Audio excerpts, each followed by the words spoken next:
अस्सलाम वालेकुम dear student. आज चैप्टर नंबर 7 इनहेरिटेंस मतलब विरासत।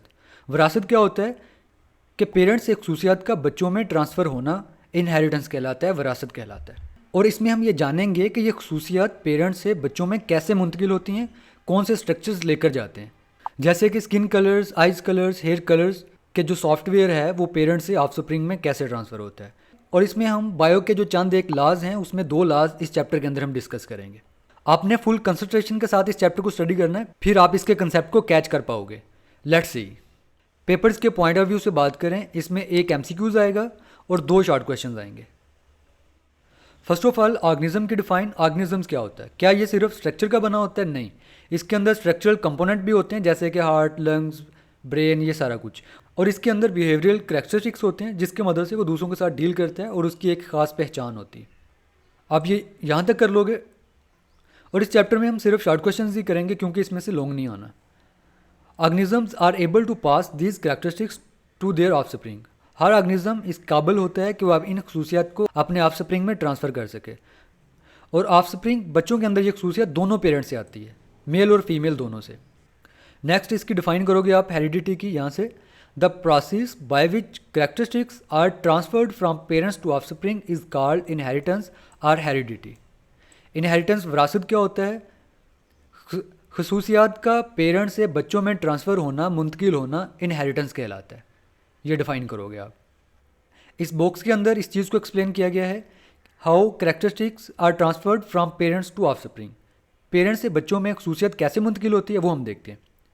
Every cell in the body contains the instruction for making characteristics. हमारी बॉडी ट्रिलियंस ऑफ सेल्स की बनी होती है और हर सेल के पास इंफॉर्मेशन होती है करैक्टरिस्टिक्स को, खसूसियत को बिल्ड करने की। और सेल के अंदर वो खसूसियत कहाँ पर होती है? This information is present in the long molecules of deoxy ribo nucleic acid. DNA वो मॉलिक्यूल्स है सेल के पास जो न्यूक्लियस के अंदर होता है। इस लॉन्ग मॉलिक्यूल्स के पास सारी इंफॉर्मेशन होती है एक ऑर्गेनिज्म को कैसे बनाना है, उसका eye colour, skin colours, height, hair style, उसकी हाइट क्या होगी, हार्ट कैसे बनाना है, लंग्स कैसे बनाना है, ईच एंड एवरीथिंग जो बॉडी के अंदर मौजूद होती है उसकी सारी इन्फॉर्मेशन, सारा सॉफ्टवेयर डीएनए के पास होता है। The cell use this information in their DNA to produce particular protein. और फिर डीएनए काम कैसे करवाता है? डीएनए खसूसियत को कैसे बिल्ड करवाता है? डीएनए क्या करता है? जो इसके पास इंफॉर्मेशन होती है इसको यूज़ करता है और उसके अकॉर्डिंग प्रोटीन बनाता है। यूँ समझ लें प्रोटीन डीएनए का असिस्टेंट है। डीएनए प्रोटीन प्रोड्यूस करवा के इससे बॉडी डेवलप करवाता है, या आप कह सकते हैं बॉडी के करैक्टरिस्टिक्स को डेवलप करवाता है। जैसे हम आइज़ कलर की बात करें, आइज़ के अंदर जो डिफरेंट कलर्स होते हैं, ब्राउन, हेजल्स या ब्लू कलर, ये सारे प्रोटीन की वजह से होते हैं। तो ये क्वेश्चन कर लोगे एज ए कंसेप्चुअल क्वेश्चन के तौर पर। नेक्स्ट हम देखते हैं, topic is structure of chromosomes. पहले भी आप लोग पढ़ चुके हैं कि क्रोमोसोम क्या होता है, कैसे बना होता है। तो यहाँ पर भी हम इसको ब्रीफली देखते हैं। Chromosome is made up of chromatin materials. Chromosome किसका बना होता है? क्रोमाटिन मटेरियल्स का। In eukaryotes chromatin consist of DNA and special protein called histone. और अगर हम क्रोमाटिन की बात करें, क्रोमाटिन के अंदर भी स्ट्रक्चर्स होते हैं। कौन कौन से structure? DNA and histone proteins. और क्रोमाटिन इन 2 चीज़ों से बना होता है। Chromatin is thread like material. Chromatin एक धागे की तरह का मटीरियल होता है। In chromatin a long molecule of DNA is wrapped around the bundles of histone proteins. Chromatin के अंदर क्या होता है कि डीएनए स्टोन प्रोटीन के ऊपर रैप हुआ होता है, इसने बल खाए होते हैं। इसको हम ग्राफिकली भी देखते हैं। ये एक बॉडी सेल्स, इसके अंदर ये न्यूक्लियस जिसको येलो कलर से रिप्रेजेंट किया गया है और ब्लू कलर में यहाँ पर क्रोमोसोम्स को दिखाया गया है। और अगर हम ह्यूमन बॉडी सेल्स की बात करें, इसके अंदर 46 क्रोमोसोम्स होते हैं। क्रोमोसोम के 2 बाजू होते हैं जिन्हें क्रोमाटिड कहते हैं। और जब इन क्रोमाटिन को अनकॉइल किया जाता है, जूम किया जाता है, तो इसके अंदर हमें एक स्ट्रक्चर नज़र आता है धागे की मानंद का। ये वाला जो स्ट्रक्चर है ये कहलाता है क्रोमाटिन कहलाता है। और क्रोमाटिन को जब हम जूम करते हैं तो इसके अंदर हमें हिस्टोन प्रोटीन नज़र आती है और डीएनए नज़र आता है। यहाँ पर क्या होती हैं? 8 हिस्टोन प्रोटीन होती हैं, 4 ऊपर वाली साइड पर और 4 नीचे वाली साइड पर। और इनके ऊपर डीएनए जो है इस तरह से रैप हुआ है। 2 बल खाता है और फिर उसके बाद आगे चला जाता है। और ये वाला जो स्ट्रक्चर बनता है डीएनए और हिस्टोन प्रोटीन का, इसको न्यूक्लियोसोम भी कहते हैं। इस तरह इतना लेंथी डीएनए जो है क्रोमोसोम के अंदर अरेंज हुआ होता है और क्रोमोसोम न्यूक्लियस के अंदर मौजूद होते हैं। और फिर इसके बाद डीएनए को जब हम जूम करते हैं, मैग्नीफाई करते हैं, तो इसके अंदर हमें डीएनए का स्ट्रक्चर नज़र आता है और उसके अंदर जीन नज़र आते हैं। आगे हम देखते हैं कि जीन क्या होता है। और ये वाला पैराग्राफ आप क्रोमेटिन के डिफाइन में करोगे, आप यहाँ तक भी डिफाइन कर सकते हो हिस्टोन। अगर आप एक अच्छी हेल्दी डेफिनेशन करना चाह रहे हैं तो फिर आप इसको यहाँ तक कर लीजिएगा। नेक्स्ट वाली लाइन एमसीक्यूज़ के पॉइंट ऑफ व्यू से, when a cell is not dividing its chromatin is in the form of fine thread. जब कोई सेल डिवाइड नहीं कर रहा होता, उसके अंदर जो क्रोमेटिन होता है वो एक धागे की शक्ल में आ जाता है। और ऐसा इसलिए होता है जब क्रोमेटिन स्कैटर्ड होता है, न्यूक्लियस के अंदर फैला हुआ होता है, फिर इसकी कॉपीज तैयार होती हैं, फिर ये प्रोटीन बनाने के एबल होता है। ड्यूरिंग सेल डिवीजन, जब सेल डिवाइड कर रहा होता है, क्रोमेटिन कॉइल हो जाते हैं, कंडेंस हो जाते हैं, इकट्ठे हो जाते हैं और एक कम्पैक्ट स्ट्रक्चर बनता है जिसे हम क्रोमोसोम्स कहते हैं। तो हम कह सकते हैं कि डीएनए प्रोटीन के मिलने से क्रोमेटिन, और क्रोमेटिन के मिलने से क्रोमाटिड, और क्रोमाटिड के मिलने से क्रोमोसोम बनता है। और क्रोमाटिड एक पॉइंट पर जुड़े हुए होते हैं जिसे हम सेंट्रोमेयर कहते हैं। और डियर स्टूडेंट, एक याद रखिएगा, एक सिंगल क्रोमाटिड को भी हम क्रोमोसोम्स कहते हैं और क्रोमाटिड के पेयर्स को भी हम क्रोमोसोम कहते हैं। यहाँ पर इस स्ट्रक्चर के अंदर जो इस क्रोमाटिड के पास इन्फॉर्मेशन है वो सेम इन्फॉर्मेशन इस क्रोमाटिड के पास भी, तो इस वजह से हम एक सिंगल क्रोमाटिड को भी क्रोमोसोम्स बोल देते हैं। और ये दोनों पॉइंट एमसीक्यूज़ के पॉइंट ऑफ व्यू से। नेक्स्ट क्रोमोसोम की डिफाइन, यही आप यहाँ से करोगे। ऊपर हमने क्रोमेटिन की डिफाइन देखी, यहाँ पर क्रोमोसोम की। क्रोमोसोम क्या होता है? रॉड शेप, रॉड की मानित ये लंबा सा एक स्ट्रक्चर होता है and consist of 2 identical halves, और इसके 2 आइडेंटिकल हाफ्स होते हैं। जो अभी मैं ऊपर बात कर रहा था कि 2 क्रोमाटिड और दोनों सेम होते हैं। Each half chromosome is called chromatid, और क्रोमोसोम का एक हाफ जो है वो क्रोमाटिड कहलाता है। The 2 chromatid of a chromosomes are attach a point called centromere, और दोनों क्रोमाटिड एक पॉइंट पर जुड़े हुए होते हैं, इसको हम सेंट्रोमेयर कहते हैं। The centromere hold the 2 chromatid together until they separate during cell division, और सेंट्रोमेयर दोनों क्रोमाटिड को आपस में पकड़े रखता है। कब तक? जब तक सेल डिवाइड नहीं हो जाता। तो यहाँ तक आप क्रोमोसोम की, क्रोमाटिड की और सेंट्रोमेयर की डिफाइन करोगे। क्रोमोसोम को हम ग्राफिकली देखते हैं।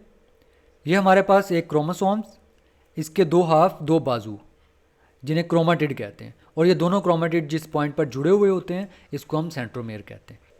और जब इसे हम अनकॉइल करते हैं तो हमें इसके अंदर क्रोमाटिन नज़र आते हैं। जो बाकी के जो आर्म्स हैं, ये वाला लॉन्ग आर्म है या शॉर्ट आर्म्स हैं, इनके अंदर भी सेम यही स्ट्रक्चर्स होते हैं। लास्ट में प्रोकैरियोट्स की बात की गई है, ऊपर हमने यूकैरियोट्स क्रोमोसोम की बात की थी। हैव ओनली 1 क्रोमोसोम, एमसीक्यूज़ के पॉइंट ऑफ व्यू से बड़ा इंपॉर्टेंट लाइन है ये वाली। प्रोकैरियोट्स के अंदर सिर्फ एक ही क्रोमोसोम्स होता है, क्योंकि सिंपल ऑर्गेनिजम्स होता है, इसके ज़्यादा कम्प्लेक्स स्ट्रक्चर नहीं होते, बॉडी के अंदर ज़्यादा कोई फंक्शंस नहीं होते, इस वजह से इनके अंदर एक ही क्रोमोसोम्स होता है, which is made up of circular DNA molecules. इनके अंदर जो डीएनए मॉलिक्यूल्स होता है वो सर्कुलर फॉर्म में होता है, इस तरह से। It is not bounded by nuclear envelope, और प्रोकैरियोट्स का डीएनए न्यूक्लियस के अंदर मौजूद नहीं होता। कहाँ पर होता है? Present in cytoplasm. और प्रोकैरियोट्स की डिफाइन भी हमने यही की थी कि ऐसे ऑर्गेनिज्म जिनके अंदर न्यूक्लियस नहीं होता, और न्यूक्लियस का मटीरियल जैसे कि डीएनए, क्रोमोसोम वगैरह, वो साइटोप्लाज्म के अंदर होते हैं। यहाँ पर एक और बड़ी इंपॉर्टेंट बात, जो एक क्रोमोसोम्स होता है उसके अंदर एक डीएनए की लंबी लेंथ मौजूद होती है। ऐसा नहीं है कि इसके अंदर डीएनए के काफ़ी सारे सेगमेंट हो, इसके अंदर एक ही डीएनए मौजूद होता है और वो काफ़ी इलोंगेटेड होता है। और दूसरी चीज़ ये कि जो प्रोकैरियोट्स का डीएनए या क्रोमोसोम्स होता है उसके अंदर ये वाली हिस्टोन प्रोटीन मौजूद नहीं होती, जबकि यूकैरियोट्स का जो क्रोमोसोम या क्रोमेटिन कह लें उसके अंदर हिस्टोन प्रोटीन मौजूद होती है, लेकिन प्रोकैरियोट्स के डीएनए के अंदर ये प्रोटीन मौजूद नहीं होती। सिर्फ क्या होता है? डीएनए मॉलिक्यूल्स होता है। ये भी एमसीक्यूज़ के पॉइंट ऑफ व्यू से बड़ी इंपॉर्टेंट लाइन है। डियर स्टूडेंट, इनहेरिटेंस टॉपिक के कुछ important MCQs. First one is the process by which characteristics are transferred from parents to offspring called variation, inheritance, mutation, evolution. Correct option is beta, inheritance. Next is a chromosome is mainly made up of cytoplasm, chromatin material, cellulose, lipids. Correct option is beta, chromatin material. Chromatin in eukaryotic cells consists mainly of DNA and histones, RNA and lipids, DNA and cellulose, RNA and carbohydrates. Correct option is alpha. The point where 2 chromatids are attached is called gene, centromere, nucleus, histone. Correct option is beta, centromere. ये वो point होता है जहाँ पर 2 chromatid आपस में जुड़े होते हैं। Prokaryotes generally have 1 circular chromosomes, 2 circular chromosomes, 1 linear chromosomes, multiple linear chromosomes. बड़ा important MCQs. Correct option is alpha, 1 circular chromosomes. Prokaryotes के अंदर सिर्फ एक सर्कुलर क्रोमोसोम्स होता है। Before cell divisions DNA is destroyed, copies itself, leaves the cell, change into RNA. Correct option is beta, copies itself. DNA की replication होती है, ये अपने आप को कॉपी करता है ताकि दूसरे जो दो डाटा सेल्स बनेंगे दोनों में ये इक्वली डिवाइड होकर जा सके। Next is the segment of DNA that contain information for inheritance is called a.